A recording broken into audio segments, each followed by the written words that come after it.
Hello, hello, Mbolo Samba à tous. Je sais, tu t'attendais à ce que je sois là, mais bon, je suis là en esprit, en pensée, de tout cœur avec vous. Il se trouve que le pasteur Mohamed Sanogo nous a tous convoqués à Abidjan pour une retraite pastorale. Donc, t'inquiète pas, regarde ton voisin, dit dimanche prochain, je suis là en personne. Je dure même pas à cause de toi. Amen. Et justement, vous avez les salutations du pasteur Mohamed, vous avez les salutations du pasteur Gérald, du pasteur Jean-Charles, du pasteur Peggy qui reviendra bientôt cette année et bien entendu du pasteur Moussafa qui arrive le mois prochain. Alors, avant de commencer cette parole, nous allons prier afin que le Saint-Esprit puisse nous parler et nous donner ce qu'il a prévu pour nous ce matin. Esprit de Dieu, Dieu de bonté, Dieu de grâce, c'est toi qui nous as appelés ici. Nous voici devant ta face. Quelqu'un a soif d'une réponse, quelqu'un a soif de ton toucher, quelqu'un a soif de ta consolation, quelqu'un a soif de ta restauration, quelqu'un a besoin d'être visité ce matin, éternel Dieu de grâce. Dans ton infinie grâce, Esprit de Dieu, viens et meut-toi, viens et agis, viens et donne vie à la parole, afin que nos vies soient totalement transformées et que nous puissions sortir avec quelque chose en plus de toi, que nous puissions davantage refléter ta gloire dans notre travail, dans notre environnement proche, dans notre famille, dans notre foyer, dans tout ce que nous touchons, éternel Dieu de grâce, que ta gloire puisse transparaître. Oui, nous voulons être ici et nous rassembler afin de devenir meilleurs, mais nous ne pourrons pas devenir meilleurs si tu ne nous touches pas. Nous nous soumettons à toi, Papa. Oh Père, Dieu de bonté, Dieu de grâce, voici nos cœurs devant toi. Fais de nous ce que tu veux. Nous sommes tes serviteurs. Touche-nous par ta parole. Au nom puissant de Jésus, nous avons prié. Amen. Amen. Ah oui, je n'ai même pas demandé comment tu vas ce matin. Regarde ton voisin, dis-lui comment tu vas. J'espère que tu vas bien. On va y aller pour la parole. Et tu vas prendre ta Bible dans Matthieu 21. Du verset 28 à 32. Normalement, si tu es dans le défi de 4 mois, 2 semaines, tu sais déjà ce que je vais aborder comme sujet. Regarde ton voisin, dis-lui, es-tu à jour? Es-tu dans le challenge? Pourquoi tu ne sais pas de quoi il s'agit? Il y a un souci ou quoi? Nous lisons ensemble la parole du Seigneur. Que vous ensemble, un homme avait 2 fils. Et s'adressant au premier, il dit, mon enfant, va travailler aujourd'hui dans ma vigne. Il répondit, je ne veux pas. Ensuite, il se repentit et il alla. S'adressant à l'autre, il dit la même chose. Et ce fils répondit, je veux bien, Seigneur. Et il n'y alla pas. Lequel des deux a fait la volonté du Père? Ils répondirent, le premier. Et Jésus leur dit, je vous le dis en vérité, les publicains et les prostituées vous devanceront dans le royaume de Dieu. Car Jean est venu à vous dans la voie de la justice et vous n'avez pas cru en lui, mais les publicains et les prostituées ont cru en lui. Et vous qui avez vu cela, vous ne vous êtes pas ensuite repentis pour croire en lui. Waouh! En fait, le Seigneur Jésus s'adressait aux pharisiens. Les pharisiens, si tu veux, et les spécialistes de la loi, si tu veux, c'est tous ceux-là qui connaissent la parole du Seigneur, qui la maîtrisent. Mais c'est-à-dire qu'on dit qui connaît Dieu, c'est eux qui lèvent la main. Et la Bible dit que Jésus s'adressait à eux parce que les pharisiens, les spécialistes de la loi ou les docteurs de la loi les critiquaient, mais énormément. Ils critiquaient Jésus, ils critiquaient ses apôtres, ils critiquaient ses disciples, ils critiquaient même la foule qui le suivait et ils cherchaient comment l'arrêter et en fait mettre fin à Jésus. En fait, ils voulaient tuer Jésus, mais ce n'était pas encore le temps. Donc Jésus s'adressait à eux, mais en parabole, et ça déjà c'est un truc qui me marque, c'est que le fait qu'ils avaient une certaine connaissance de la Bible a fait que lorsque Jésus parlait en parabole, même si les disciples avaient besoin de se mettre à côté pour avoir une transcription, eux, ils comprenaient très bien. Comme quoi, la connaissance de la parole ouvre l'intelligence. Maintenant, ton cœur va définir si tu vas suivre, appliquer ou si tu vas rester dans le péché. Il faut connaître la parole. Regarde ton voisin, dis rentre dans le challenge, rentre dans le challenge. Ton voisin n'est pas dans le challenge des 4 mois, 2 semaines, prends son numéro de téléphone, envoie-le un surveillant et puis fais-le rentrer dedans.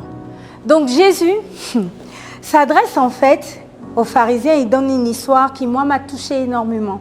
Il y a 2 fils. Le premier fils a été envoyé et il a dit je ne veux pas. c'est impoli.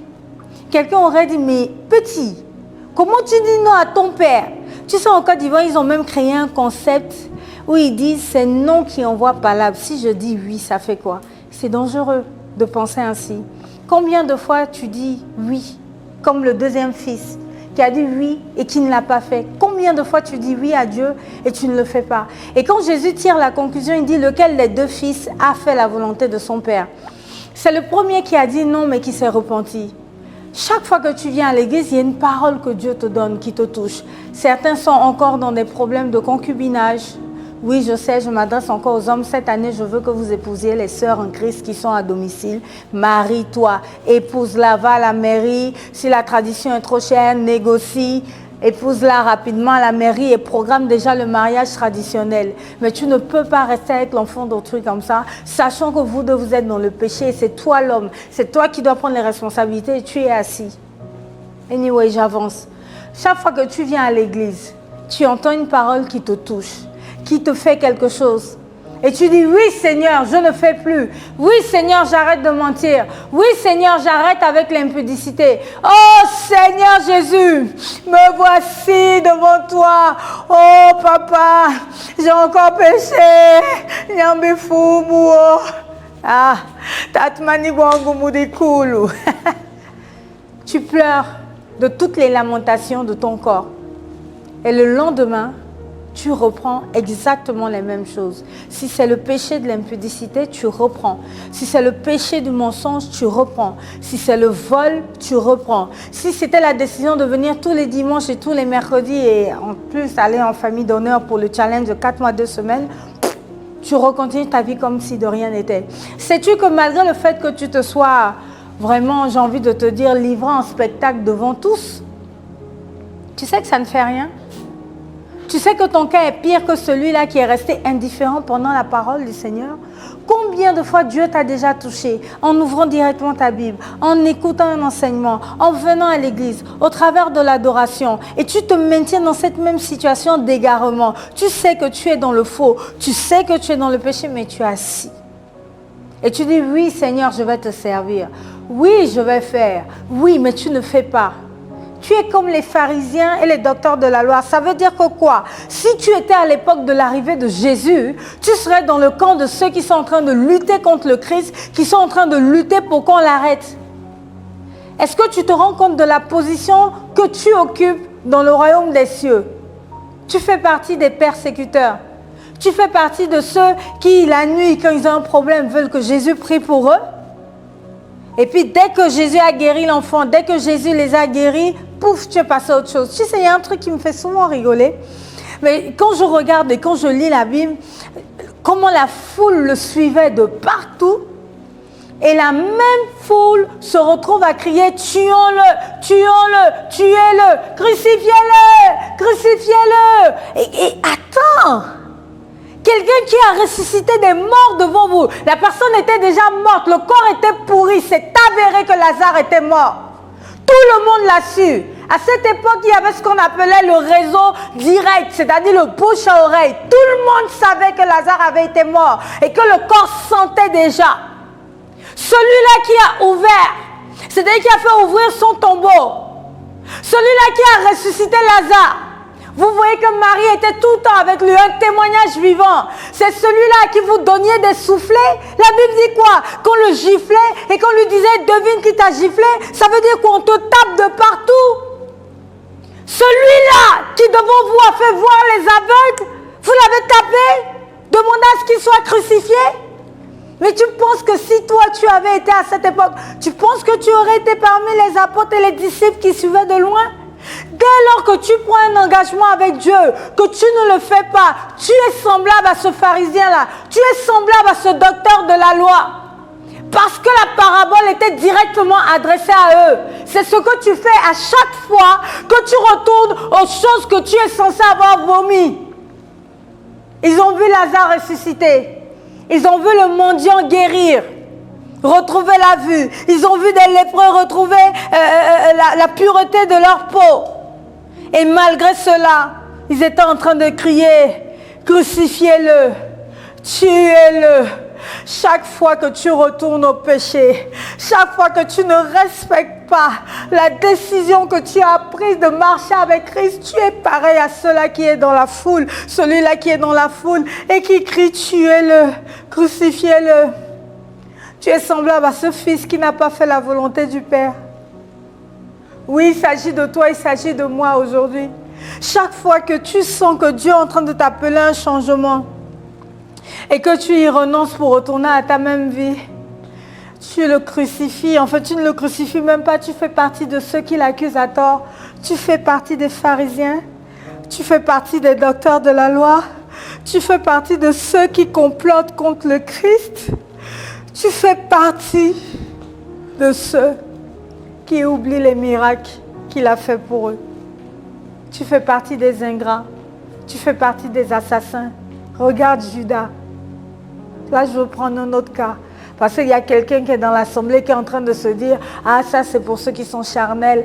Ah, ça c'est pour ceux qui sont pécheurs. Je ne suis pas concerné par cette parole. » Laisse-moi te prendre le cas de Judas.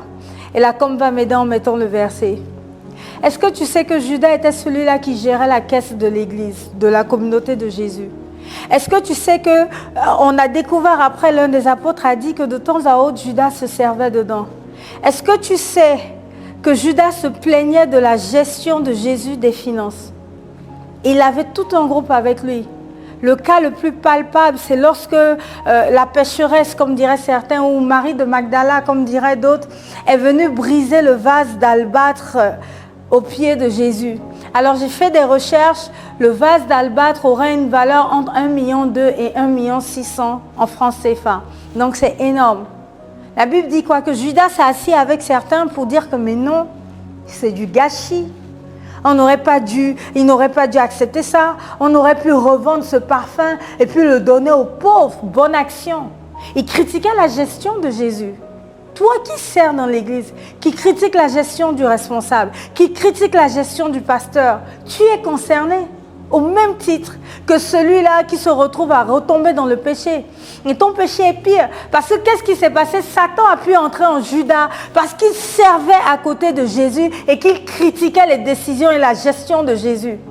La Bible dit quoi? Que lorsque Marie de Magdala a brisé le vase d'albâtre, Judas a murmuré avec certains, on dit plusieurs disaient entre eux, « Ah, on aurait pu vendre cela, on aurait pu acheter de nouveaux habits, on aurait pu repeindre l'église, on aurait pu donner de l'argent à un orphelinat, on aurait pu nourrir des pauvres, on aurait pu bâtir quelque chose. »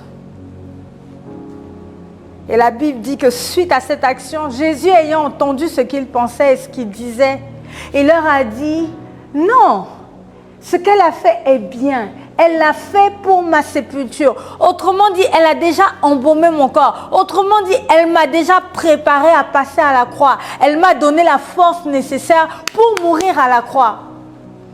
Et je rigole souvent, sans le parfum d'adoration du vase d'albâtre, Jésus aurait encore plus eu de mal à Gethsémane. Il aurait encore plus eu de mal à la croix. Parce qu'il dit que quand il a fait ça, c'est pour sa sépulture. Ça veut dire qu'il a accepté de mourir à la croix pour toi et moi. Dès lors qu'elle a brisé ce vase. Il n'était pas question d'argent, il est question de vision et de mission. Satan est entré en Judas lorsque Jésus a justifié l'acte contre lequel Judas était. Judas critiquait le fait qu'elle ait cassé le vase d'albâtre. Judas critiquait la décision de Jésus. Lorsque Jésus a justifié, donc a fait quoi? Il n'a pas tenu compte de l'avis de Judas.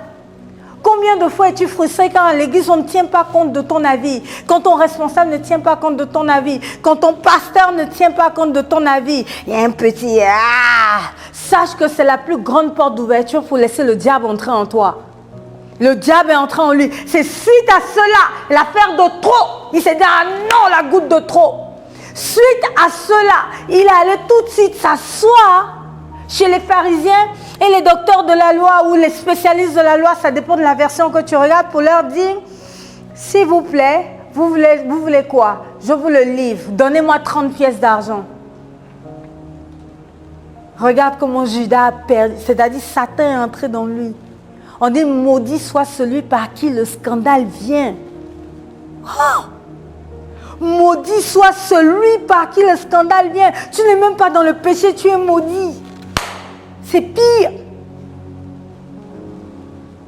Toi aussi, tu es pire qu'un pharisien. Parce que comment tu as marché avec Jésus? Comment est-ce que tu as marché avec ton leader? Comment est-ce que tu es à côté et tu as laissé le diable entrer en toi? Tu es pire que le pharisien. On est tous concernés par la parole du Seigneur.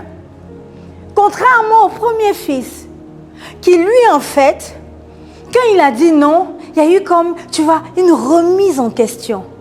Ah, j'ai dit non à papa. Non, je pars. Il est parti et il a fait la volonté de Dieu. On dit quoi? La Bible dit, il se repentit. C'est pour cela que chaque fois, je ne cesse de dire que ce n'est pas grave le péché. Le vrai problème, c'est demeurer dans le péché. C'est là le problème. Tu peux chuter. La Bible dit quoi? 7 fois le juste tombe et 7 fois il se relève. Pour dire que autant de fois que tu tombes, autant de fois Dieu prévoit quelque chose pour te relever. Donc, ce n'est pas un souci. Le souci, c'est demeurer dans le péché. Demeurer dans cette même situation. Refuser de laisser son cœur transformer et ne pas se repentir et s'asseoir. Peu importe ce que tu fais, peu importe ce que tu as fait, dès lors que tu es prêt à te repentir, que tu te repens et que tu fais, il efface l'ardoise. Il n'y a plus de condamnation pour toi. Je suis venue te parler aujourd'hui pour dire quelle est encore la chose qui te retient. Qu'est-ce qui te retient encore? Qu'est-ce qui te retient encore? Qu'est-ce qui t'empêche d'évoluer? Quelle est cette tare-là? Quel est ce vice dans lequel tu es et tu n'arrives pas à sortir et que tu trouves des justifications? Qu'est-ce qui te bloque? Il n'est pas encore trop tard. La Bible dit, repentez-vous, car le royaume des cieux est proche. Et je sais que dans un des versets, on dit qu'il faut déjà s'apprêter, car déjà la cognée est mise à la racine des arbres. Ça veut dire quoi? Que le temps du jugement a déjà commencé. Et plus que jamais, nous sommes la génération qui le verra venir. Regardez, il dit dans les derniers temps, on entendra des bruits de guerre, on verra des guerres, il y aura des maladies. Et je rigolais encore avec quelqu'un, mais une rigolade plutôt de peur, c'est du genre, mais quand tu regardes la Covid, quand tu regardes comment ça s'est manifesté, et quand tu lis Apocalypse, tu reconnais la Covid à l'intérieur. C'est effrayant. Parce que quand il dit qu'il y aura des sauterelles avec des dents, c'est une image. C'est une image. Nous sommes déjà dans les derniers temps. Je te vois en train de lutter pour sauver ta propre vie. Mais celui qui voudra sauver sa vie la perdra. Il faut que tu prennes conscience. On ne peut pas venir à l'église et puis rester les mêmes. Non. C'est une conversion, c'est un recommencement. C'est pour cela que je reviens dessus. Et on est en plus dans la grande moisson. Et la moisson du Seigneur abonde. Priez Yahweh, priez le Seigneur d'envoyer des ouvriers. Et je veux que tu viennes. Viens œuvrer pour le Seigneur. Laisse tomber ta propre vie. Laisse tomber tes propres rêves. Je sais, c'est choquant. Normalement, je devrais te dire, viens Jésus, tu seras béni. Tu veux un enfant, tu auras un enfant. Tu veux l'argent, tu auras l'argent. Je sais. Mais en fait, nous sommes dans les derniers temps. Et ce que le Seigneur a mis sur mon cœur, c'est qu'un dimanche par mois, ça sera un culte spécial moisson pour toute l'année. Et aujourd'hui, c'est le sermon sur la moisson. Oui, c'est un sermon. Je suis en train de te sermonner. Qu'est-ce que tu attends? Qu'est-ce que tu attends pour inviter tes frères et tes sœurs? Qu'est-ce que tu attends pour commencer à parler de Christ? Jésus pouvait dire encore que celui qui aura honte de moi devant les siens, j'aurai honte de lui devant mon Père dans le royaume des cieux. C'est terrible. Dans d'autres versets, on dit, celui qui me confessera en public, moi aussi je le confesserai dans le royaume des cieux. Confesser, ça veut dire avouer. Genre, je confesse que, je reconnais que c'est ma personne. Mais si tu as honte de lui, il aura honte de toi. Qu'est-ce que tu attends pour le confesser parmi les tiens? Qu'est-ce que tu attends pour lancer juste une invitation? Qu'est-ce que tu attends pour juste envoyer le lien d'une prédication, le lien d'un programme, envoyer une brochure, tirer le verset de l'année pour la personne, lui dire j'ai prié, j'ai reçu ça pour toi, voici le verset de l'année, voici la parole de Dieu pour toi cette année. Qu'est-ce que tu attends? Regarde encore, on l'a déjà vu et je reviens dessus. Cette bonne cananéenne qui était dans une situation, je ne sais pas si on peut dire adultère, Je ne sais pas si on peut dire impudicité. Elle vivait encore avec un homme qui n'était même pas son mari et c'était le 5e. C'est terrible. Et tu sais, il y a un truc qui me marque. À aucun moment Dieu lui a dit, femme adultérienne, on va te lapider. Non. Il lui a parlé. En fait, sa vraie soif, c'était de savoir où on adore Dieu. Elle cherchait Dieu. Et il lui a donné la réponse. Et cette femme-là s'est levée. Elle n'a pas attendu d'être puissamment remplie du Saint-Esprit, d'avoir lu la Bible 3 fois, aller-retour, dans tous les sens. Le sens de Genèse à Apocalypse, de Apocalypse à Genèse. Non. Avec le peu qu'il a fait, s'est levé, elle allait en parler à tout le monde. À tel point que tout le monde est sorti de Samarie. Je dis cananéenne, sorry, c'est une samaritaine, sorry. La samaritaine, tout le monde est sorti. Et ils sont venus. Et quand ils ont rencontré Jésus, à ce moment-là, ils ont dit, ah, on n'est plus là à cause de toi. On est là parce que nous-mêmes, on a vu, on a cru. Qu'attends-tu pour être la samaritaine de ta famille, de ton environnement? Je sens en mon cœur, je ne sais pas comment t'expliquer, dans chaque prière, chaque fois que je prépare un temps pour l'église, pour l'assemblée, j'entends, c'est l'heure, il faut moissonner, c'est l'heure, il faut moissonner. Je sens le cœur de Dieu qui est là, c'est-à-dire, je ne sais pas comment t'expliquer, qui attend que nous ouvrions simplement la bouche telle que nous sommes, afin de pouvoir gagner plus de personnes. Il y a tellement de gens qui dépriment dans le cœur. Tu sais que la personne n'est pas heureuse, mais tu la regardes, tu ne dis rien. Oh non, elle est contre les églises de réveil, donc je ne parle pas. Il ne s'agit pas d'une église de réveil, il s'agit de son salut. Il s'agit de sa paix.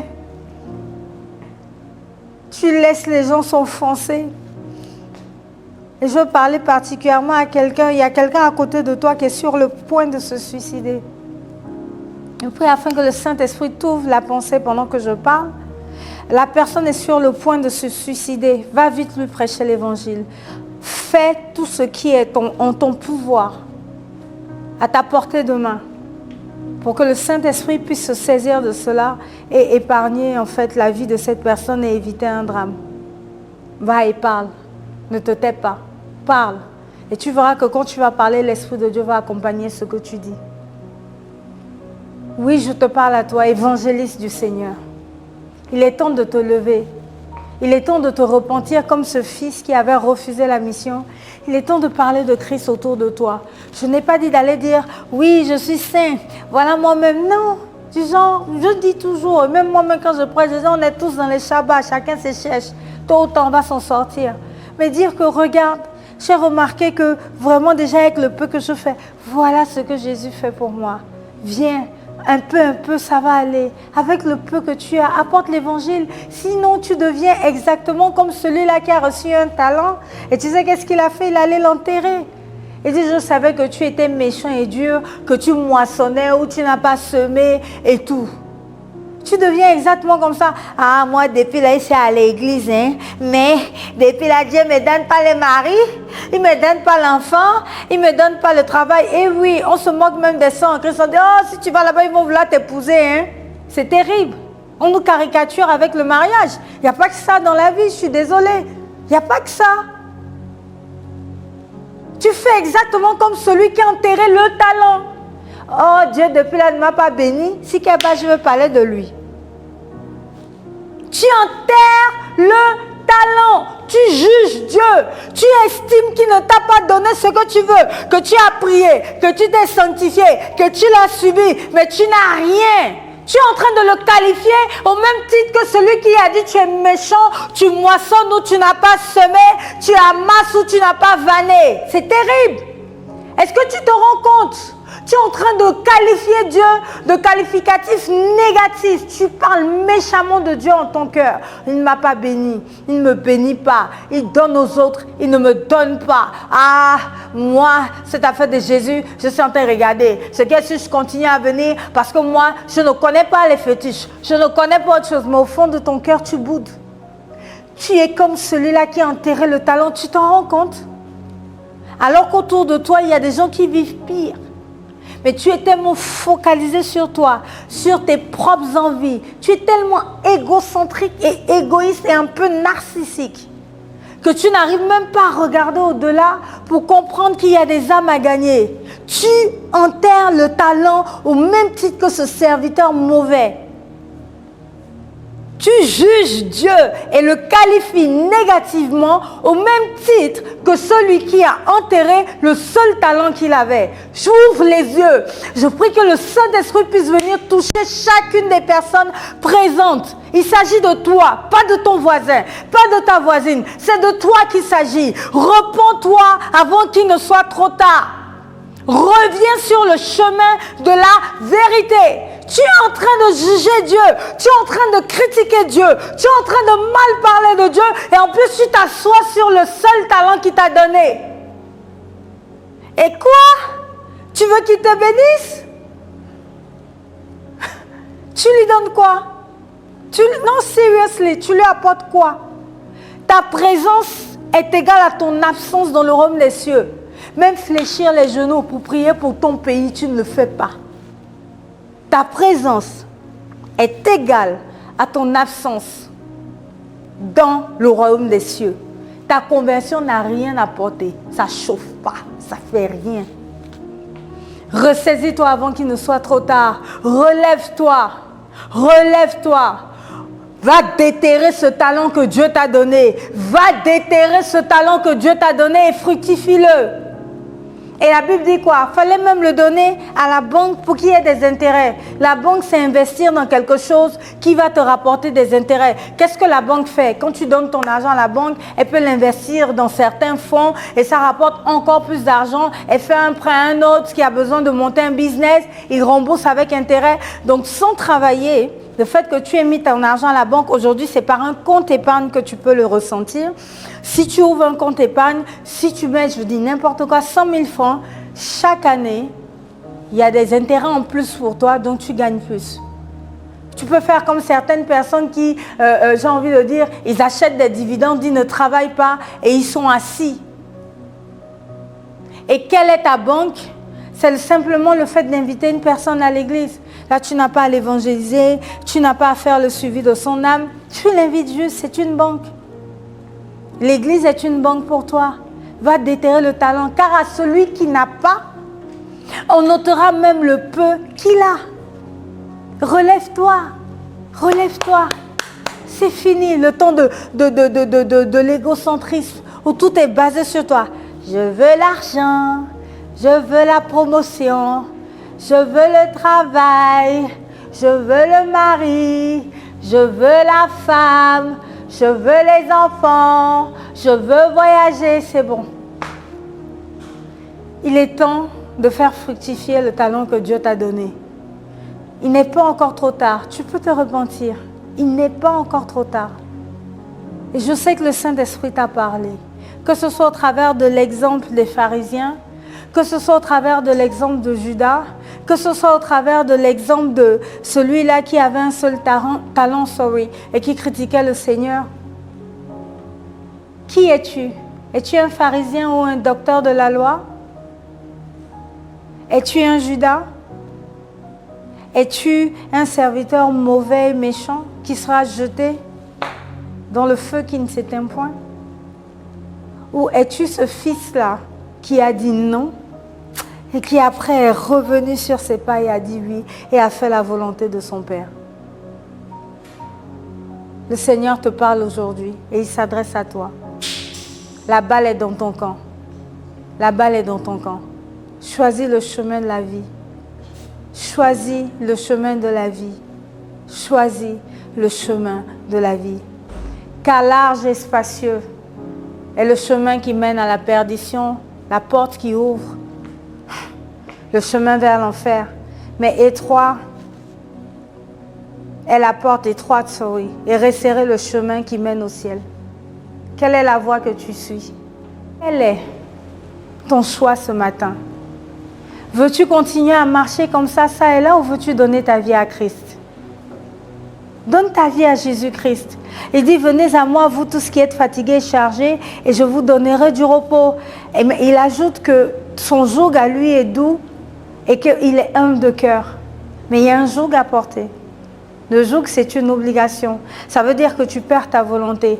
Je suis contre ceux qui disent, viens à Jésus, il va tout te donner. Non, non, non, non. Il te dit, viens à moi, cherche premièrement mon royaume et toutes choses te seront données par-dessus tout. Mais la première chose, c'est le royaume des cieux. Viens à Christ. Tu fais quoi dans cette vie-là? Tu ressens un vide tous les jours. Tu n'es pas heureux, tu n'es pas épanoui. Pourquoi tu insistes? Donne ta vie à Jésus-Christ. Donner sa vie à Jésus, c'est décider de marcher comme Jésus-Christ marcherait s'il était là dans ton corps, c'est tout. Et pour savoir comment marcher comme Jésus-Christ, il faut simplement lire la Bible. Parce que dans la Bible, c'est écrit comment il a marché. Donne ta vie à Jésus-Christ. Donne ta vie à Jésus-Christ. Et je sais que c'est avec la caméra que je ne suis pas là, mais je vais lancer 3 appels. Le premier appel, je sais que c'est dur, mais pendant la prédication, tu as eu l'impression que tu étais soit un pharisien, soit un docteur de la loi, soit un Judas. Je vais te demander de te tenir debout. L'essentiel est de se repentir. Je vais te demander de te tenir debout afin qu'on puisse prier ensemble. Car cette parole ne vient pas de mes propres pensées, mais elle vient de la pensée de notre Père. Il est encore temps. Je vais te demander de te lever. S'il y a un quelconque moment, tu peux même être un Judas au travail. C'est d'ailleurs ton patron est une autorité que Dieu a élevée. La Bible dit que toute autorité a été établie par Christ. Dès lors que tu complotes contre ton patron, tu es dans la situation de Judas. Donc ce n'est pas forcément à l'église, c'est dans ta vie de tous les jours. Ça peut être contre ton frère, ça peut être contre ta sœur. Tu es en train de comploter contre eux parce que tu n'es pas d'accord avec leurs décisions. Tu restes toujours dans le même cadre de figure, c'est juste que ce n'est pas à l'église. Toi aussi, lève-toi. Et je vais prier pour toi. Esprit de Dieu, c'est toi qui as permis ce moment-là. Dans ton infinie grâce, viens et enlève en nous ce qui n'est pas de toi. Tu nous demandes de garder nos cœurs plus que toute autre chose, car c'est de lui que jaillissent les sources de la vie. Saint-Esprit, redonne-nous la vie en transformant nos cœurs. Redonne-nous la vie en transformant nos cœurs. Esprit de Dieu, nous voici devant toi. Nous reconnaissons, nous levons nos faiblesses, nos manquements, nos ratés, et nous voulons nous repentir. Esprit de Dieu, viens. Merci déjà parce que tu as attiré notre attention afin que nous puissions nous repentir avant qu'il ne soit trop tard. Et Saint-Esprit, maintenant, nous voici devant toi les mains levées. Esprit de Dieu, viens et ôte ce qui n'est pas de toi en nous, afin que nous puissions refléter ta gloire et qu'à compter de ce jour-là, Saint-Esprit, tu sois notre meilleur conseiller, notre guide et que nous marchions dans la vérité. Au nom puissant de Jésus, j'ai prié. Amen. Nous pouvons nous rasseoir. Et ceux qui n'ont pas encore donné leur vie à Christ, pendant qu'on parlait, tu sentais que tu étais perdu. Tu sens que tu n'as pas donné ta vie à Jésus-Christ. Tu étais touché, tu ne peux pas l'expliquer. Il y a quelque chose. Je vais te demander de te lever fièrement pour donner ta vie à Christ. Lève-toi pour confesser Christ. Il dit que si tu le confesses devant les gens, devant les tiens, il te confessera au ciel. Il se portera garant pour toi. Je te demande donc de te lever sans gêne, avec fierté, pour donner ta vie à Jésus-Christ. Et nous acclamons pour les encourager. Tu veux donner ta vie à Jésus, lève-toi. Tu n'as pas encore fait le pas, lève-toi. Lève-toi, reste à ta place, lève-toi. Et on va prier pour toi. Et tout le monde, on va s'y mettre tous ensemble. Tu répètes après moi. Seigneur Jésus, je reconnais que j'ai péché. Je reconnais que j'ai vécu ma vie comme je l'entendais. Je reconnais que je me suis éloignée de ta voix. Je reconnais que j'étais perdue. Voici, j'ai été touchée par ta parole. Et je me tiens debout devant tout le monde pour te confesser. Seigneur Jésus, je te reconnais comme Seigneur et Sauveur. Je te donne toute ma vie. Prends ma vie, qu'elle soit à toi seul. Jésus-Christ, je te confesse comme mon Maître, comme mon Seigneur, comme mon Sauveur. Je t'appartiens à compter de ce jour. Au nom puissant de Jésus, nous avons prié. Amen. Nous acclamons ensemble le Seigneur. Waouh, waouh, waouh. Quel puissant culte, quel puissant moment. Les ADN, les amis des nouveaux, vont prendre vos noms pour ceux qui ont donné leur vie à Jésus.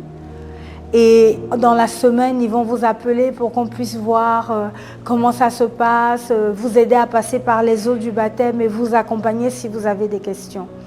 Ce culte tire à sa fin. Je sais, c'était un peu moins drôle que d'habitude. Pour ceux qui viennent pour la première fois, ne vous inquiétez pas. D'habitude, je suis un peu plus drôle. Mais là, le Saint-Esprit m'a dévié. Donc, pour savoir si je suis drôle, parce que peut-être qu'on t'a dit, oh, viens, le pasteur est drôle. Et puis aujourd'hui, c'était un peu... Ouais. Donc, pour savoir si c'est vrai, tu vois, là, tu sens derrière ma vraie nature, là, revenir. Viens dimanche prochain, comme ça, tu verras si ça fait rire. Amen. Et donc, je salue d'ailleurs en avance, avant que le dirigeant Noturge de ce jour prenne la parole. Vraiment, je salue toutes les nouvelles personnes. Je te dis à dimanche prochain, il faut absolument que je te rencontre. Regarde, ton voisin dit, tu dois rencontrer mon pasteur. Ça ne se passe pas comme ça. Elle revient dimanche prochain, on est ensemble. Donc, vraiment, vous me manquez beaucoup et c'est terrible. Je n'arrive plus à faire culte ailleurs. C'est compliqué. Vous me manquez de ouf. Le groupe de louange, le rock, oui, vous me manquez. Les dirigeants, l'atmosphère, l'assemblée rosée du ciel, l'arc. Vraiment, vous me manquez, cette chaleur, cette joie-là. J'ai hâte de revenir. J'ai même raccourci mon voyage qui aurait dû être plus long. Mais je dis non, non, non. Je ne peux pas faire 2 cultes dehors. J'ai déjà fait un culte dehors, c'est bon là. Donc, on sera ensemble dimanche prochain et au mercredi de la parole. La parole est à vous. Préparez-vous parce qu'on ne sait pas qui sera tiré au sort ce mercredi-là. Bon, moi, je prie que ça soit encore la famille dans mon Dieu groupe 1. Anyway, ça c'est ma pensée, c'est pas le Saint-Esprit, c'est ma pensée. Donc venons pour encourager les autres qui vont passer. Que Dieu vous bénisse. La parole aux dirigeants.